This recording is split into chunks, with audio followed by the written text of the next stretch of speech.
नमस्ते बच्चों। आप सब जानते हैं कि हमारी भारत भूमि एक सर्वश्रेष्ठ भूमि है जिन पर कई महान व्यक्तियों ने जन्म लिया है। आप और मैं हम सब जानते हैं कि इन महान व्यक्तियों के जीवन के द्वारा हमें श्रेष्ठ जीवन मूल्य सीखने को मिले हैं। बच्चों, आपको पता ही होगा कि इन श्रेष्ठ व्यक्तियों ने अपने जीवन के द्वारा हमें सही जीवन जीने का मार्गदर्शन दिया है।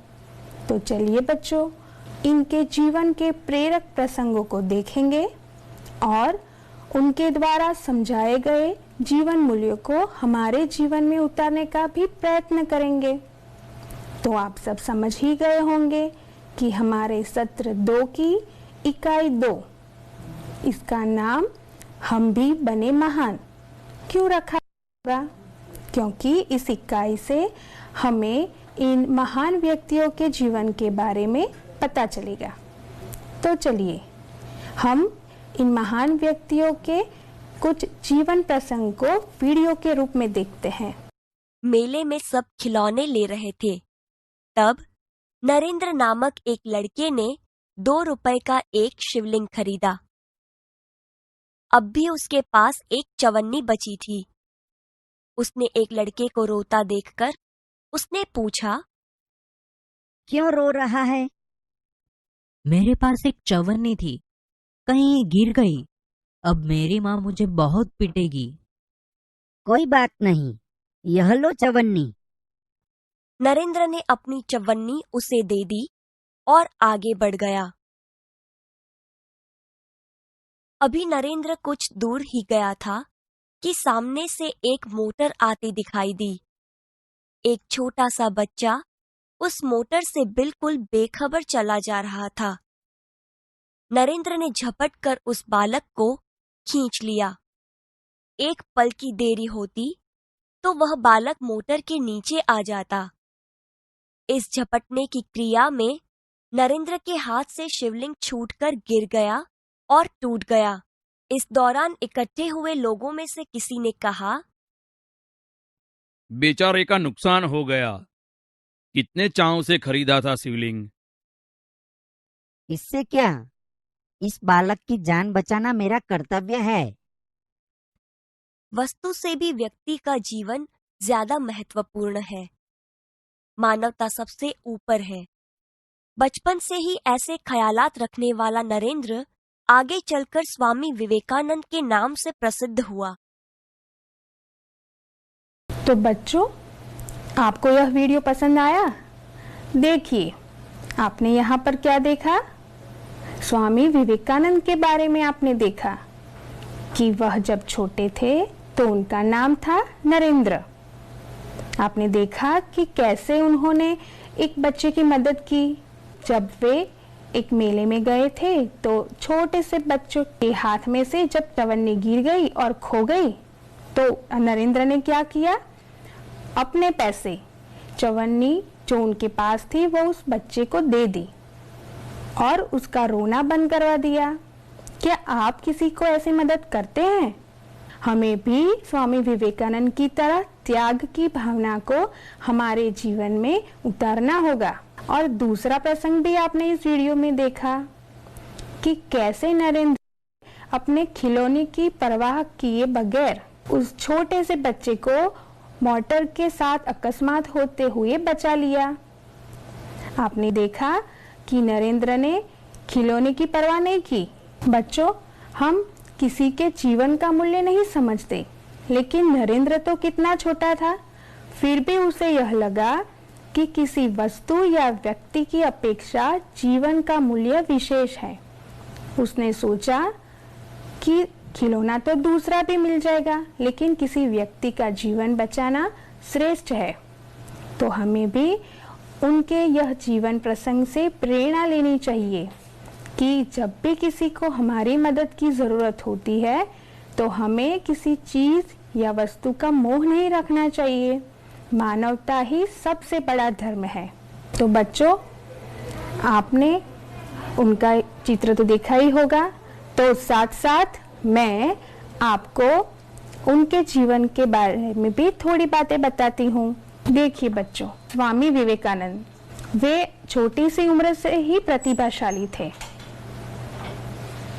और हमेशा ही योग और ध्यान उनके जीवन में अग्रता रखते थे। वह हमेशा हमें समझाते थे कि किसी भी कार्य को हमें एकाग्र मन से करना चाहिए। बच्चों, जब आप पढ़ते हो तो आपको भी इनके द्वारा दी गई इस सीख को समझना है। उनका जन्म 12 जनवरी 1863 और मृत्यु 4 जुलाई 1902। आप समझ सकते होंगे कि उनका जीवन काल कितना छोटा था, लेकिन इतनी छोटी उम्र में उन्होंने कई महान कार्य किए थे। देखिए बच्चों, तो हमने इस वीडियो में और चित्र द्वारा स्वामी विवेकानंद के जीवन के प्रेरक प्रसंग को देखा। क्या आप उनके जीवन के बारे में कुछ अन्य बातें जानते हैं? आपको पता है कि वे ध्यान में बड़े ही श्रेष्ठ व्यक्ति थे। जब भी वह कोई कार्य करते थे तो पूरी एकाग्रता से करते थे। आपको पता है बच्चों कि जब वे कोई पुस्तक को पढ़ते थे तो उसका पूरा मुखपाठ कर लेते थे। आपको लगता होगा कि ऐसा कैसे हो सकता है? तो स्वामी विवेकानंद बताते थे कि इसमें कोई चमत्कार नहीं है। जब भी आप कोई कार्य करो तो पूरे मन से और लगन से कीजिए। जब भी आप ऐसे करेंगे तो हमेशा आप श्रेष्ठ व्यक्ति बन पाएंगे। स्वामी विवेकानंद हमेशा ही अपने कार्य को पूरी लगन से करते थे। उनके जीवन से जुड़ी एक बात मैं आपको बताती हूँ कि जब वे अपने पुस्तकालय में एक बार बैठे थे तो उनके शिष्य उनके पास आए।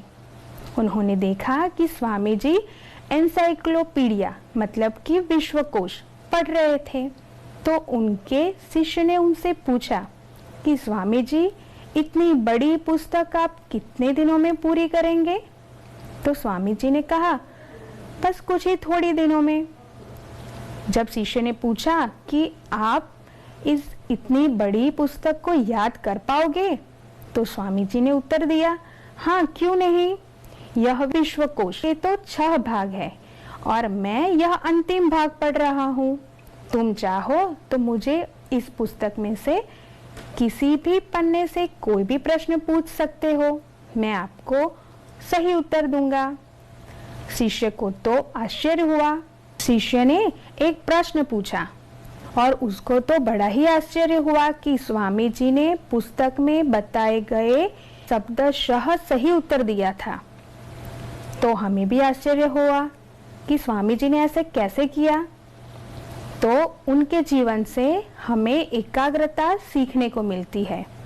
तो यह प्रेरक प्रसंग हम याद रखेंगे और आप भी जब आपकी पाठशाला में जाए तो पुस्तकालय में से स्वामी विवेकानंद के जीवन पर आधारित पुस्तकों को ढूंढे और उनको जरूर पढ़िए। चलिए हम इस प्रेरक प्रसंग में दिए गए कुछ शब्दार्थ को देखेंगे और उनको समझेंगे। देखिए बच्चों, यहाँ पर पहला शब्दार्थ है कर्तव्य, तो इसका अर्थ होता है फर्ज। यहाँ पर दूसरा शब्दार्थ है ख्याल। ख्याल का अर्थ है विचार। जैसे कि हम उसको वाक्य में बोलेंगे कि स्वामी विवेकानंद बड़े ही उच्च ख्याल वाले व्यक्ति थे। यहाँ पर तीसरा शब्द है प्रसिद्ध। प्रसिद्ध का अर्थ होता है विख्यात।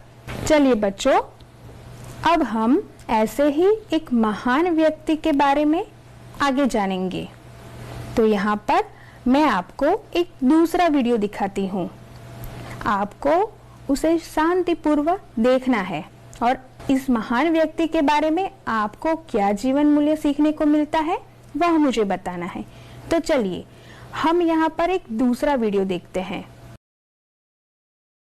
बात सन 1885 की है। पूना के न्यू इंग्लिश हाई स्कूल में समारोह हो रहा था।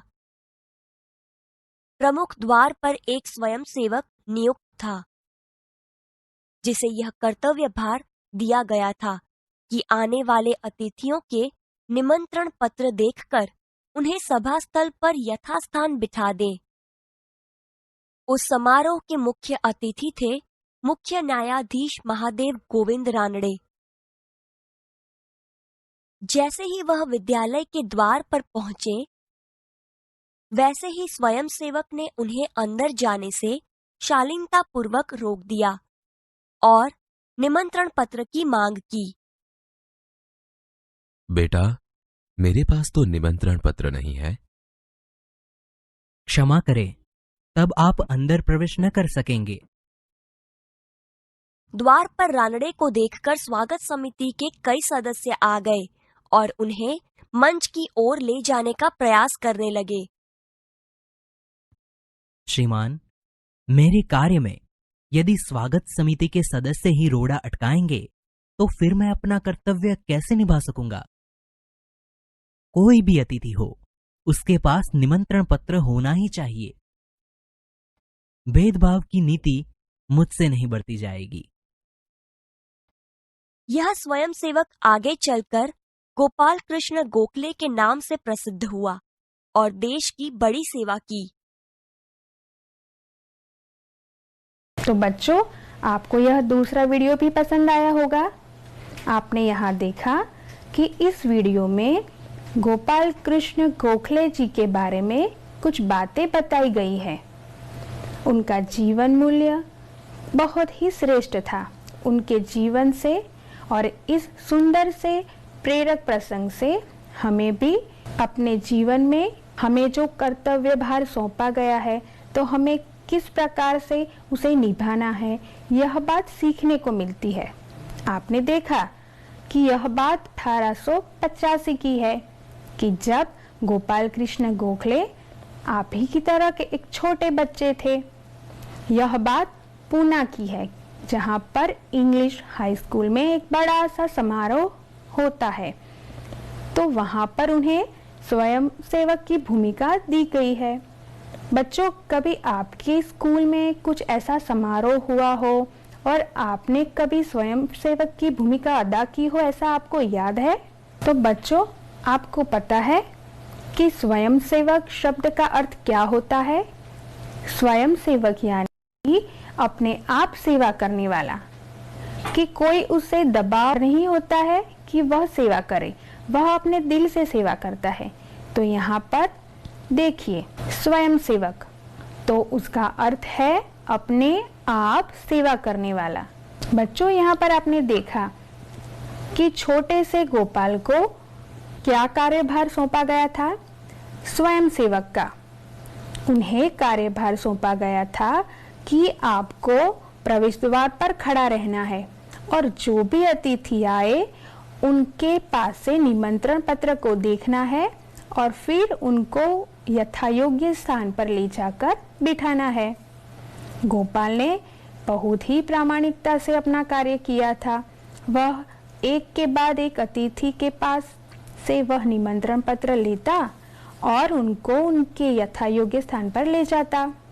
अब हुआ यह कि इस समारोह के मुख्य अतिथि श्री महादेव गोविंद रानड़े वो प्रवेश द्वार पर उपस्थित हुए। तब गोपाल ने तो सभी अतिथि के साथ किया वही कार्य किया कि गोपाल ने तो मुख्य अतिथि के पास से भी निमंत्रण कार्ड मांग लिया। तब हुआ यह कि गोविंद महादेव रानड़े के पास तो निमंत्रण पत्र नहीं था, तो उन्होंने बड़े नम्रता से कहा कि बेटे, मेरे पास तो निमंत्रण पत्र नहीं है। तो गोपाल ने भी शालीनता पूर्वक उत्तर दिया कि क्षमा करें, आप यहाँ पर प्रवेश के पात्र नहीं है, क्योंकि मुझे तो यहाँ पर निमंत्रण कार्ड देखकर ही प्रवेश देने के लिए कहा गया है, तो आप यहाँ पर नहीं जा सकते। यह बात जब सभासदों ने सुनी तो वह दौड़ते हुए गोपाल की तरफ आने लगे और महादेव गोविंद रानड़े से क्षमा याचना की और उन्हें मंच की ओर ले जाने लगे। तब गोपाल ने उन्हें रोककर कहा कि यह बात क्या हुई, इनके पास तो निमंत्रण पत्र नहीं है। तब सभासदों ने बताया कि यही हमारे अतिथि विशेष हैं। तो गोपाल ने कहा कि यह तो गलत बात हुई, सभी के लिए नियम तो एक ही होना चाहिए। निमंत्रण कार्ड के बगैर मुख्य अतिथि भी नहीं जा सकते। आप तो मेरे कार्य में रोड़ा लगा रहे हो, यह तो बिल्कुल गलत बात है। तो बच्चों, आपने देखा कि गोपाल कृष्ण गोखले सभी को एक समान मानते थे। उन्होंने नियमों के लिए कभी उच्च नीच का दर्जा ही नहीं रखा। वे मानते थे कि नियम सभी के लिए एक ही होने चाहिए। ठीक है, तो आपने इस प्रसंग से क्या सीखा कि हमें जब भी कोई जिम्मेदारी सौंपी जाए तो उसे शालीनता पूर्वक और जिम्मेदारी पूर्वक पूर्ण करनी चाहिए। चलिए बच्चों, मैं आपको उनका एक चित्र दिखाती हूँ। क्या कभी आपने गोपाल कृष्ण गोखले का ऐसा कोई चित्र देखा है? देखिए बच्चों, यह है हमारे गोपाल कृष्ण गोखले। देखिए, ये अपनी बातों के बहुत ही पक्के थे। आपको पता है बच्चों कि महात्मा गांधी इन्हें अपना राजनीतिक गुरु भी मानते थे। वह बड़े देशभक्त थे। इनके यह जीवन प्रसंग से हमें नियम का पालन, यह जीवन मूल्य सीखने को मिलता है। देखिए बच्चों, अब हम इस प्रेरक प्रसंग से जुड़े हुए कुछ और शब्द देखते हैं। यहाँ पर है नियुक्त, जिसका अर्थ होता है काम पर रखा हुआ। जब हम किसी ऑफिस या किसी कार्यालय में नौकरी लगते हैं तो इसे नियुक्त किया, ऐसा शब्द हिंदी में इस्तेमाल करते हैं। नया शब्द है कर्तव्य भार, यानी कि जिम्मेदारी। दूसरा शब्द प्रयास। प्रयास का अर्थ होता है प्रयत्न करना। सदस्य, सदस्य यानी कि किसी समिति का सभासद होना। सदस्य का अर्थ क्या हुआ? सभासद। भेदभाव, उसका अर्थ होता है व्यवहार में अंतर। जब हम कई बार हमारे वर्ग में, हमारे क्लासरूम में कई बार देखते हैं कि एक दूसरे के साथ बच्चे कई बार भेदभाव करते हैं, तो आपको लगता होगा कि यह भेदभाव क्या है? तो हमारे व्यवहार में जो एक दूसरे के लिए अंतर होता है उसको हम भेदभाव बोलते हैं। ठीक है, तो चलिए अब हम ऐसे ही एक महान व्यक्ति के बारे में आगे जानकारी प्राप्त करेंगे। बच्चों, आपको खेलना तो बहुत ही पसंद होगा, तो आज मैं आपको ऐसे ही एक खिलाड़ी के जीवन के बारे में भी बताऊंगी। आपको पता है कि आज मैं एक महान क्रिकेटर की बात करने वाली हूँ। वे एक श्रेष्ठ खिलाड़ी है। आपको पता है बच्चों, मैं किस व्यक्ति की बात कर रही हूँ? हाँ, बिल्कुल सही, आपने तो पहचान लिया। मैं बात करती हूँ सचिन रमेश तेंदुलकर की। इनका जन्म महाराष्ट्र में हुआ था। वे जब छोटे थे तभी से गेंद और बल्ले के साथ खूब खेला करते थे। यहाँ पर आपकी इकाई में उनके एक जीवन प्रसंग को दर्शाया गया है। तो चलिए हम इस प्रसंग को दर्शाते हुए एक वीडियो को देखेंगे। आइए मित्रों, ऐसा एक और प्रसंग सुनते हैं जिसमें सफलता का रहस्य छिपा है। तो सुनिए, सफलता का रहस्य। अंडर 14 क्रिकेट टीम के कप्तान के रूप में एक लड़का अपनी टीम के साथ क्रिकेट मैच खेलने के लिए अहमदाबाद में आया था। उसकी टीम 5 स्टार होटल में ठहरी थी। सुबह उठते ही पूरी टीम कोच मैनेजर के साथ अल्पाहार के लिए तैयार थी। एकमात्र कप्तान नहीं दिखाई दे रहा था। उसे ढूंढने के लिए पूरी टीम लग गई, पर वह नहीं मिला। बाद में किसी ने जाकर उसके कमरे की गैलरी में देखा तो वह एक हाथ से गेंद फेंक रहा था और ज्यों ही गेंद दीवार से टकराकर वापस आती थी तो दूसरे हाथ से बल्ले से गेंद को खेल रहा था। साथी खिलाड़ी टीम में शामिल होने पर ही संतुष्ट थे, लेकिन वह कप्तान होकर भी सारी रात अपने आप अभ्यास करता रहा। उसका अभ्यास एवं क्रिकेट के प्रति लगाव देखकर कोच, मैनेजर और सभी साथी खिलाड़ी दंग रह गए। आगे चलकर इस लड़के ने क्रिकेट जगत में अद्वितीय सफलता प्राप्त की। कई विश्व रिकॉर्ड उसके कदम चूमने लगे। किसी ने उसकी सफलता का रहस्य पूछा तो बड़ी विनम्रता से उत्तर दिया, मैं हर मैच 3 बार खेलता हूँ। पहले अभ्यास के रूप में, दूसरी बार सचमुच मैदान में, तथापि मैच के बाद मूल्यांकन व सुधार आवश्यकता के रूप में। यह लड़का कोई और नहीं, क्रिकेट की दुनिया में सफलता के नित नए कीर्तिमान स्थापित करने वाला हमारा सचिन रमेश तेंदुलकर है। सचमुच एकाग्रता, अविरत अभ्यास, कठोर परिश्रम एवं लगन ही सफलता के आधार है। तो देखा बच्चों, आपने इस वीडियो में इनके प्रेरक प्रसंग के बारे में कि सफलता के लिए उन्होंने क्या क्या प्रयत्न किए, उन्होंने इस सफलता को पाने के लिए कितना परिश्रम किया है। यहाँ पर आपने देखा कि जब अंडर 14 के तहत क्रिकेट टीम अहमदाबाद में जब खेलने के लिए आई तो सचिन के साथ कुछ और भी खिलाड़ी थे, उनके कोच और मैनेजर भी थे। जब वह अहमदाबाद में आए तो वहां पर क्या हुआ कि एक 5 स्टार होटल में उन्हें रखा गया था। जब सुबह को सब तैयार होकर टीम के लिए रवाना हुए तो उससे पहले उन्होंने अल्पाहार की व्यवस्था की थी। अल्पाहार का अर्थ क्या होता है बच्चों? नाश्ता। हाँ, बिल्कुल सही। तो जब उन्होंने अल्पाहार के लिए जब सभी को बुलाया तो सभी एकत्रित हो गए। सभी खिलाड़ी, कोच, मैनेजर सभी अल्पाहार के लिए आ गए। लेकिन हुआ यह कि कप्तान कहीं नजर नहीं आ रहा था, तो सभी ने कप्तान को ढूंढने के लिए चारों तरफ दौड़ लगा दी। जब कुछ खिलाड़ी उनकी रूम में गए तो देखा कि कप्तान क्या कर रहा है। वह अपनी रूम में गेंद को दीवार पर पटक रहा है और दूसरे हाथ से वह बल्ले से उसी बॉल को फेंक रहा है, यानी कि क्रिकेट की प्रैक्टिस कर रहा है। तो यहाँ पर सभी को आश्चर्य हुआ कि यह तो कप्तान है, और खिलाड़ी को तो क्या था कि चलो भाई हम अंडर 14 में तो आ गए, तो सभी तो इतनी बात से ही संतुष्ट थे। लेकिन हमारा सचिन, वो तो इस बात से बिल्कुल संतुष्ट नहीं था। वह तो कप्तान था, फिर भी उसे अपना श्रेष्ठ प्रदर्शन दिखाना था। जब सभी ने उनसे पूछा कि आप यह प्रैक्टिस क्यों कर रहे हो, तभी उन्होंने बहुत श्रेष्ठ उत्तर दिया कि भाई मैं क्रिकेट को 3 बार खेलता हूँ।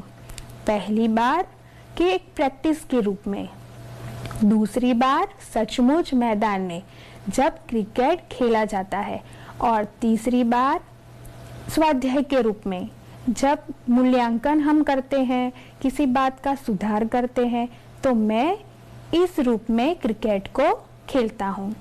सभी तो यह बात सुनकर दंग रह गए। उन्हें लगा कि सफलता ऐसे ही सचिन को नहीं मिली है। उनके लिए सफलता का अर्थ है पूरे दिल से प्रयत्न। वह हमेशा अपने कार्य को पूरी श्रद्धा से करते थे, और यूं ही उन्हें सफलता नहीं मिली है। बच्चों, आपने सचिन को कभी देखा है? चलिए उनके कुछ फोटो देखते हैं और उनके जीवन से जुड़ी कुछ बातें भी करते हैं। तो चलिए, आपने टीवी और मोबाइल के माध्यम से उनके फोटोज या वीडियो को तो देखे ही होंगे। देखिए बच्चों, यहाँ पर आपकी इकाई में जो दिखाया गया है कि अंडर 14 में जब सचिन रमेश तेंदुलकर थे तो वह कैसे दिखते थे। देखिए, यह इनकी फोटो है। और देखिए बच्चों, यहाँ पर क्या है, एक ट्रॉफी दी गई है उन्हें, और पास में कुछ सिक्के हैं। तो बच्चों, जब वे अंडर 14 में खेलते थे तो उनके कोच यानी कि उनके गुरु जो थे, जो उन्हें क्रिकेट सिखाते थे, वे हमेशा एक शर्त लगाते थे कि जब तुम यहाँ पर क्रिकेट को जीत लोगे तो मैं तुम्हें एक सिक्का दूंगा। पता है बच्चों, इनके पास ऐसे 13 से भी ज्यादा सिक्के हो गए, यानी कि उन्होंने 13 से भी ज्यादा बार अंडर 14 में जीत पा ली थी। तो देखिए कितने प्रतिभाशाली है हमारे सचिन तेंदुलकर। यहाँ पर फोटो दी गई है कि जब वे भारत की तरफ से कप्तान के रूप में क्रिकेट खेला करते थे। तो देखा बच्चों, जब भी हमें सफलता प्राप्त करनी है तो हमें बड़ी ही चाव से और लगन से हमारे कार्य को करना होता है। यूं ही हमें संतुष्टि से जब काम करते हैं तो हमें सफलता नहीं मिलेगी। किसी भी शिखर पर पहुंचना है या फिर किसी भी सिद्धि को प्राप्त करनी है तो हमें पूरा परिश्रम और लगन के साथ मेहनत तो अवश्य करनी है। चलिए कुछ नए शब्द हम सीखते हैं। देखिए बच्चों, यहाँ पर है अल्पाहार।